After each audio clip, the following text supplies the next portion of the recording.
News కి స్వాగతం. ఫిబ్రవరి 7వ తేదీన లక్షల డప్పులు 1000 గొంతుకలతో ప్రపంచ చరిత్రను సృష్టించబోతున్నామని ప్రతి ఒక్కరూ ప్రతి మాదిగ బిడ్డ డప్పు చంకన వేసుకుని చలో హైదరాబాద్ కార్యక్రమానికి వచ్చి మాదిగ జాతి సత్తా ఏందో చూపించామని మందకృష్ణ మాదిగ పిలుపునిచ్చారు.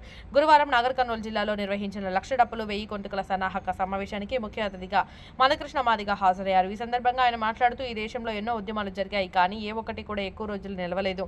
కేవలం ఎంఆర్పీఎస్ ఒకటి మాత్రమే 30 సంవత్సరాలుగా విజయవంతంగా అన్ని రాజకీయ కులాల మద్దతుతో కొనసాగుతుంది. అంటే ఈ ఉద్యమము న్యాయమైంది, ధర్మమైనదని అర్థమవుతుందని ఆయన అన్నారు. కొందరు మాలా సామాజిక వర్గానికి సంబంధించిన వారు మాత్రమే అడ్డుకోవడమే కాకుండా కొంతమంది నాయకులు తొక్కేస్తాం, పొడి చేస్తాం, చంపేస్తామని కూడా బెదిరిస్తున్నారని, ఈ బెదిరింపులకు భయపడే ఉద్యమం మాది కాదని అన్నారు. తొడగొట్టాలి, మీసం తిప్పాలి అంటే మీకంటే 1000 రెట్లు తొడగొట్టగలం, మీసం తిప్పగలం, కానీ మాది ధర్మమైన భారత రాజ్యం గాన్ని అనుసరించి అంబేద్కర్ భావాజాలంతో ముందుకు సాగుతున్న ఏకైక ధర్మ యుద్ధం ఎస్సీ వర్గీకరణ ఉద్యమమని అన్నారు. ఫిబ్రవరి 7న జరగబోయే లక్ష డప్పుల 1000 గొంతుకుల మహాసంగ్రామానికి ప్రతి గ్రామంలోని ప్రతి మాదిగ బిడ్డ డప్పు సంకన వేసుకొని బయలుదేరి వచ్చి ప్రపంచానికి మన డప్పు దరువు వినిపించే విధంగా విజయవంతం చేయాలని పిలుపునిచ్చారు.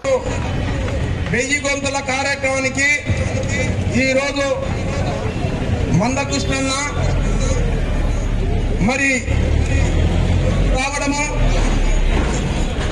నాగర్ కర్నూలు ప్రాంతానికి ఉమ్మడి జిల్లాకే కాదు యావత్ తెలంగాణ రాష్ట్రానికి కానీ ఆంధ్రప్రదేశ్ కానీ భారతదేశానికి ఒక దిక్సూచిలాగా వచ్చినందుకు మా అందరి తరపున పలుకుల తరపున మెయిన్ ఇంపార్టెంట్ పంచుకుంటే పవిత్రంగా ఉంటాం, ముందుకెళ్తామనే భావనతో నా జాతి బిడ్డలకు మరొక్కసారి పాదాబంధనాలు చేస్తూ ఎందుకంటే నేను ఒక్క మాట చెప్తున్నా, ఎక్కువ చెప్పను. నేను ఒక్క మాట అడుగుతున్నా, నేను ఎవరికి వ్యతిరేకం కాదు, కుష్ఠమాదిగా ఎవరికి వ్యతిరేకం కాదు. మూతికి ముంత ముట్టికి పొరకాట కట్టుకున్న జాతుల కోసానికి మాట్లాడే ఏకైక నాయకుడు భారతదేశంలో అంటే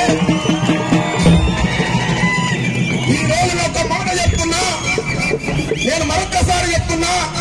చాలా మంది కులాల పరకంగా మతాల పరకంగా రాజకీయాలు చేస్తున్నారు, కానీ మందకృష్ణ మాదిగ ఒక బలహీన వర్గాల కుటుంబంలో పుట్టి ఒక లెఫ్ట్ భావాలతో వచ్చి బాబాసాహెబ్ అంబేద్కర్ ఆలోచన విధానాన్ని ముందు తీసుకున్న రోజుల్లో ఆ రోజు ఈ రోజు ఈయననే ఉన్నాడు.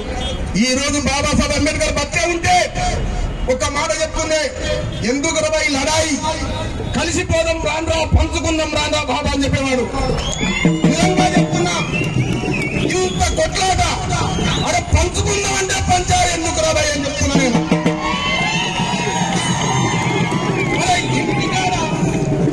ఇంటికాడ 3 దుడ్లుంటాయి భయ్, ఇల్లు ఉంటుంది, గిడ్లు పంచుకుంటా లేదు చెప్తాం మేము మనసు చెప్పండి. ఒకవేళ మన పంచాయతీ మనం చెప్తే అక్కడ ఉన్న పాలకులు పంచాయతీ ఎంపీ రాజకీయం చేస్తారు. సేమ్ ఇది మన పంచాయతీ ఎంపీ ఇంకో పాలకులు రారు కదా మన దారికి. అరే మందకృష్ణ మాదిగా ఈ రోజు అన్ని రాజకీయ పార్టీలను జోలు పట్టుకొని అడుక్కొని వర్గీకరణ సపోర్ట్ చేసుకున్న మహానుభావుడు భారతదేశం అంటే ఏకైక నాయకుడు మందకృష్ణ మాదిగా. నేను ఇంకొక చెప్తున్నా, మరి మీరు నేను మాలనే, అంబేద్కర్ మాలంటే మాలనా, చెమరంటే జగ్గివర మాదిగనా చెప్పండి బాబు. నేను చెప్తున్నా, ఆత్మగారు ఉంటే మీకు ఉద్యమాల మీద పాట ఉంటే బాబాసాహెబ్ అంబేద్కర్ గారు మహారంటే మాలనా చెప్పండి బాయ్. మీరంతా చదువుకోవాలంటే అవునా? అక్కడ అడ్వకేట్గా చూస్తున్నారు మీరంతా దయచేసి. ఎందుకంటే ఆ రోజు మహారాష్ట్రలో రాజులను 5,000 మందిని యుద్ధాలతో పోరాడి 500 మంది యుద్ధం చేసిరంట. మొన్న ఇక్కడ మాల పెట్టి చెప్తారు ఆయన ఏమంటాడు, అరే ఏమంటాడు, నేను మా జాతి మాల జాతి బిడ్డ అంటాడు. ఓకే, మాల జాతి గౌరవంగా నేనుగా మాలోనే. మాలని ఏం చేసిండ్రు పైల్వాన్లే, నేనుగా చెప్పాను పైల్వాన్లే, కానీ ఏం చేసిండ్రు పైల్వాన్కి, ఏం చేసిండ్రు భయ్ పైల్వాన్కి? మాల మీదనా, చెప్పుల గుట్టల మీదనా అని దాడి ఎవరి మీద భయ్, నీ దాడి ఎవరి మీద అంటే ఒకటేమో ఒక ఆయన అరే రిజర్వేషన్ ఉత్సవత కొట్టుకపోతా అంటుంది. ఇదేంద్ర భయ్ ఉత్సవత కొట్టుకపోతాడు? రిజర్వేషన్ అంటే ఏబీసీల వరకు అంటే మందకృష్ణ మాదిగా చదువు రాదంటే 10th క్లాస్ లో చదువుకున్నాడు అంటే ఎవరా అంటాడు. ఓకే భయ్, మందకృష్ణ మాదిగా చదివే రాదు. మరి ఆ రోజు is officer chief secretary CH Arjuna Rao promotion reservation కొంచెం మాలాయన గురించి ఈ ఆయన యాదనుడే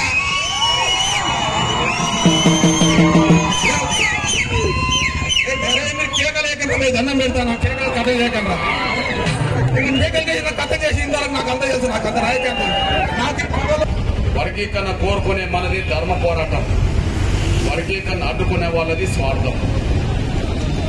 వర్గీకరణ కోరుకుంటున్న వాళ్ళది ధర్మ పోరాటం, వర్గీకరణ అడ్డుకుంటున్న వాళ్ళది స్వార్థం. ఆ స్వార్థ పరులు మాలల్లోనే ఉన్న ధర్మరాజు లాంటి నా తమ్ములు కూడా వర్గీకరణ సమర్థించిన వాళ్ళు కూడా ఉన్నారు. అంటే అందులో అధర్మవాదులు ఉన్నారు, ధర్మరాజులు కూడా ఉన్నారు. అందులో అధర్మవాదులు ఉన్నారు, ధర్మరాజులు కూడా ఉన్నారు. నా చెల్లెళ్ళు కూడా ధర్మరాజు కండగా దండోర కండగా నా మాల చెల్లెలు వచ్చారు. మనస్ఫూర్తిగా వాళ్ళని అభినందిస్తున్నాను. నేను చెప్తున్నా 30 ఏళ్ల నుంచి ఇప్పటి వరకు ఎవరు అడ్డం పడుతున్నారో, ఇప్పటికి కూడా వర్గీకరణను అడ్డుకుంటామని ఎవరు చెప్తున్నారో, సుప్రీంకోర్టు తీర్పును అంగీకరించమని ఎవరు గట్టిగా మాట్లాడుతున్నారో, వర్గీకరణ జరగనీయమని చెప్పి ఎవరు మీసాలు తిప్పిండ్రో, వర్గీకరణ జరగనీయమని చెప్పి ఎవరు తొడలు కొట్టిండ్రో, వర్గీకరణ జరగనీయమని చెప్పి ఎవరు తొక్కుకుంటా పోతాను ప్రకటన చేసిండ్రో వాళ్ళని మనసులో పెట్టుకుంటాం. వాళ్ళ రాజకీయ భవిష్యత్తు తేల్చేస్తాం. కానీ ధర్మరాజు లాంటి నా తమ్ముల్ని, ఈ చెల్లెల్ని మాత్రం గుండెలో పెట్టుకుంటాం, వాళ్ళని కాపాడుకుంటాం. వాళ్ళని మనసులను పెట్టుకోవడం ఖాయము. వర్గీకరణ కట్టు తగులుతామని ఇప్పటికీ మాట్లాడుతున్న వాళ్ళని మనసులో పెట్టుకోవడం ఖాయము. వాళ్ళని రాజకీయంగా భూస్థాపితం చేయడం ఖాయము. ధర్మరాజును గుండెలు పెట్టుకోవడం ఖాయము. ఆయనను కాపాడుకోవడం కూడా ఖాయము. ధర్మం పక్షాన్ని నిలబడితే కాపాడుకుంటాం, ధర్మ విరుద్ధంగా ప్రవర్తిస్తే రాజకీయంగా పతనం చేస్తాం. రాబోయే రోజు జరిగేది అదే. ధర్మరాజు నువ్వు ఒంటరి వాడు కాదు, నిన్ను ఇబ్బంది పెట్టినా ఏం పెట్టినా మాదిగలు నిన్ను గుండెల్లో గుండెలో పెట్టుకొని కాపాడుకుంటారు. నీ చుట్టూ దండోర ఉన్నది, నీ చుట్టూ మేము ఉన్నాము, అందరం ఉన్నాం.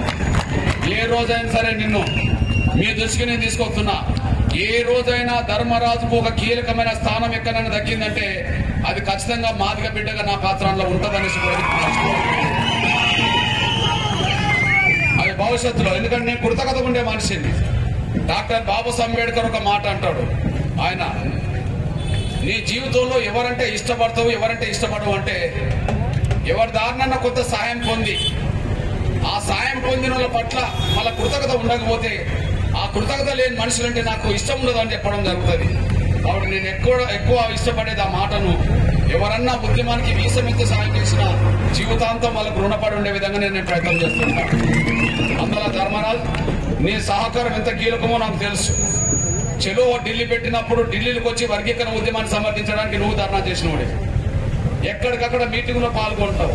మొన్న నేను హైదరాబాద్ ఢిల్లీ నుంచి వచ్చినప్పుడు కూడా నువ్వే వచ్చే కీలకంగా మద్దతు ప్రకటించావు. ఈ రోజు ఇక్కడనే కొంతమంది స్వార్థపరులు జిల్లా మొత్తం మాలల్ని పక్కదారి పట్టించి ఇక్కడ తీసుకొచ్చి నిన్ను కూడా కొంతమంది అనరాని మాటలు అన్న విషయం నాకు తెలుసు. వాళ్ళు స్వార్థపరులు, వాళ్ళు ఏం చేయలేరు. ధర్మం నీ పక్షాన ఉన్నది, ఎంఆర్పీఎస్ పక్షాన ఉన్నది, ధర్మం పక్షాన ధర్మరాజు ఉన్నాడు. నేను కాపాడుకునే బాధ్యత మాది, నేను డెవలప్ చేసుకునే బాధ్యత మాది. ఇందులో ఏ మాత్రం నేను వెనుకకు దగ్గర అనేసి కూడా మీరు మర్చిపోతాను సైనా కోరుతున్నాను. నేను